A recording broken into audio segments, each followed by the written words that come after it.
परवा आमच्या एरियामध्ये वाघोलीच्या रोडवरती सकाळी 6:30 वाजता एका 22 ते 23 वर्षाच्या मुलाचा ऍक्सिडेंट झाला. ट्रकच्या खाली आला तो. शरीराचे 2 भाग झाले. म्हणजे अक्षरशः मटनच्या दुकानामध्ये बकऱ्याला जसं लटकवतात का तसं त्याचं मांस दिसत होतं रोडवरती. तुम्हाला हे जे मी आता सांगतोय ना त्यांनी कोणच सिरियस होणार नाहीये. परत नंतर 2-3 दिवसांनी विसरून जाणार, आहे तसं गाडी पळवणार.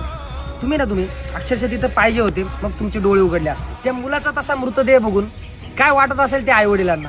म्हणजे तुम्हाला आधीचं काही एवढं इमॅजिन होत नसेल, पण आता जे लहान मुलं शाळेत जातात त्यांची स्कूल बस येते, सकाळी आई सोडायला जाते, परत ती स्कूल बस टर्न मारून परत जाताना मुलाला बाय करायला थांबते. जर स्कूल 12 वाजता सोडत असेल तर 11:30लाच येऊन बसते. म्हणजे या सगळ्या छोट्या छोट्या गोष्टी आईने लहानपणापासून केलेल्या असतात आणि तुम्ही एका क्षणात आईच्या प्रेमावरती पाणी फिरवता. नवरा कसला जरी असला ना तरी आई आहे ना, आई मुलांकडे बघून संसार करत असते. तुम्ही तिच्यासाठी तरी सेफ राहणार आहोत का? तुम्ही एवढी घाई करताय?